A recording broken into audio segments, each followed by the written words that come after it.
This Carnival is actually the one that Kia always wanted. You see, the last one, the one this replaces, was kind of COVID complicated, and as a result, missed out on key technology and the benefits of a complete ride and handling tune. But this one, it addresses those issues, which is why you get an all-new cabin experience, new safety equipment, and a complete overhaul of the ride, handling, and steering tune. So, has all of that worked? Let's go and find out.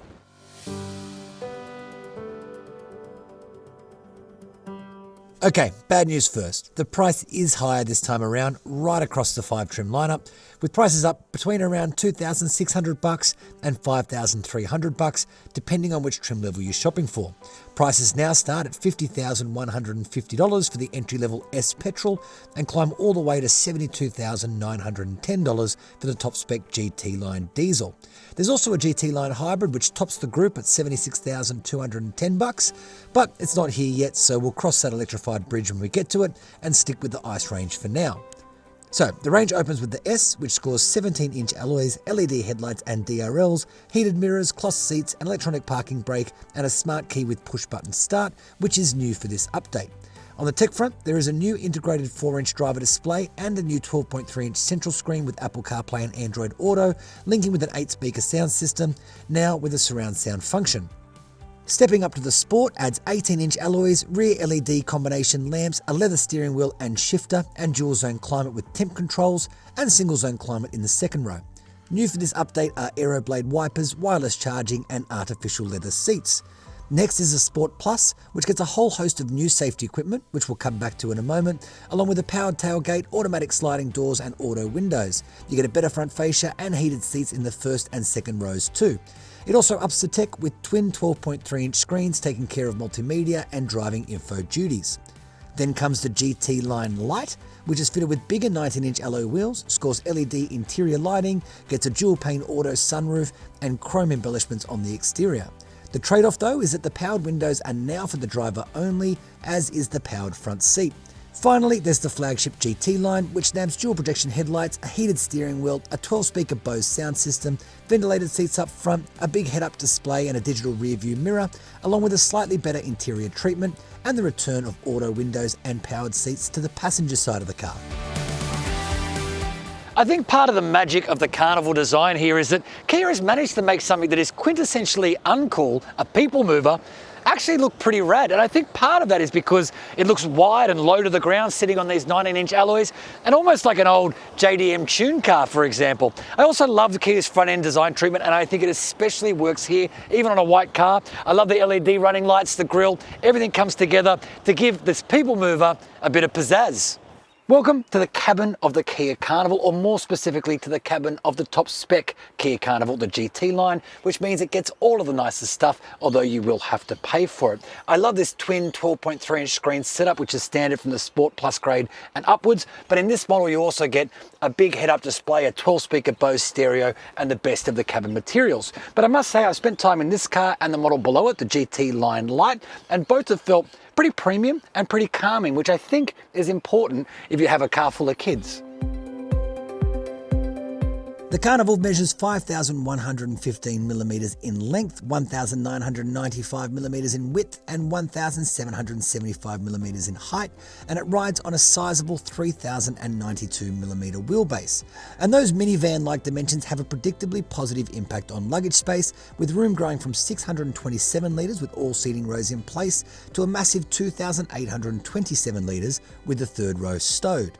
Now, there are two key practicality perks to Carnival ownership, and the first one is space. You have to take my word for this, but I'm 175 centimetres, and sitting in the middle row, I had plenty of knee room, plenty of headroom, and because you can slide that entire row on rails, you can sort of prioritise leg room as needed. But even here in the third row, you can see I'm sitting behind a position that was comfortable for me in the second row, and I've got plenty of knee room, and at my height, there's headroom, although just enough. If you were much taller, it might be tight, and you can definitely fit two adults back here without too much in the way of complaints. Now, in this trim level as well, there's this tale of good and bad here in the third row. The good is that there are some other perks as well. For example, you get cup holders galore, there's USB connection points, you even get little window shades to stop the light coming in on your third row passengers.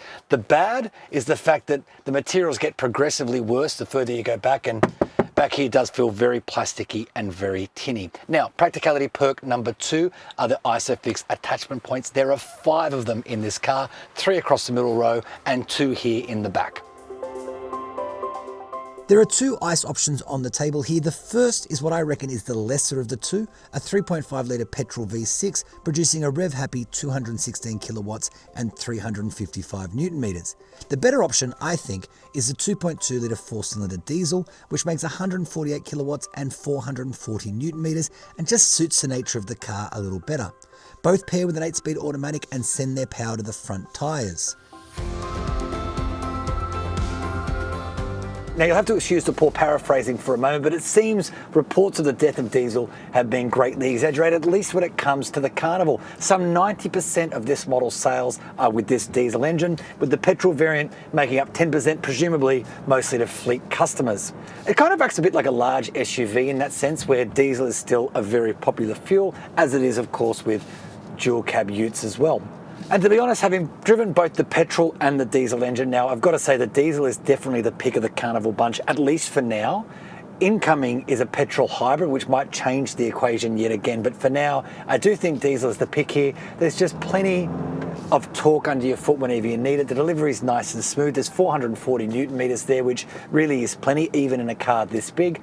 The downside, of course, being is it does behave a little bit like a ute in terms of the soundtrack. That diesel is never the quietest source of power, and you can certainly hear it every time you put your foot down.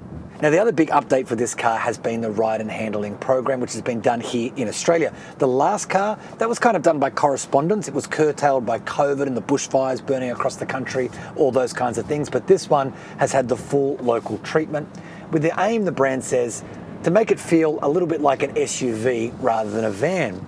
I'm not sure exactly what they mean by that, but I can tell you this does drive really, really nicely. Kia has a knack for getting the ride just to my liking, at least. It never feels soft and floaty. You feel connected to the road below. The downside being you can feel the imperfections in the road surface, but for me, that's a trade-off I'm willing to make. I want to feel connected to what's happening beneath the tyres, not separate from it, and this definitely delivers that. Largely though, they've succeeded in making a bigger car shrink a little bit around you while you're driving. It's not a sports car by any measure, but nor does it feel big and unwieldy. Part of that is due to the steering, which is nice and direct and confidence-inspiring, but that ride as well, which keeps you connected to the road surface. Now, of course, there are a couple of downsides. The first of which is that ride. As I said, it's perfect for me, but if you're one of those people who like to just float over road surfaces, you might find it a tiny bit too firm. The other one is that diesel soundtrack.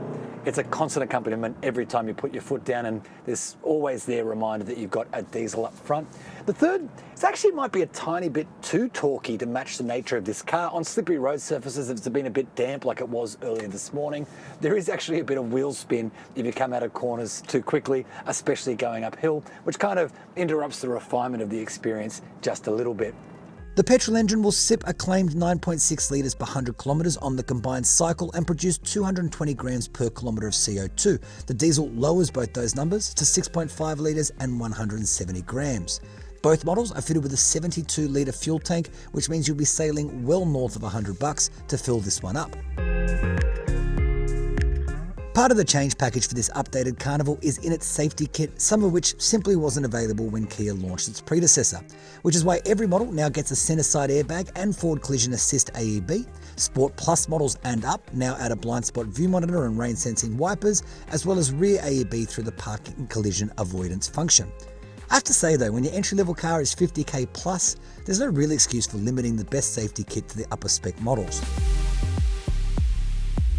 Like all Kias, the Carnival arrives with a 7-year unlimited kilometre warranty with cap price servicing throughout.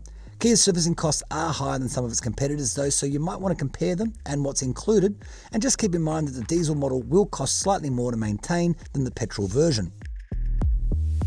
Okay, I'm going to level with you. This is up there with the most pointless reviews I think I've ever done. The reason being, you guys love the Carnival. This thing outsells every other people mover in Australia combined, and at times is responsible for up to 90% of the sales in its segment. So whether I like it or not, you're going to be buying this Carnival.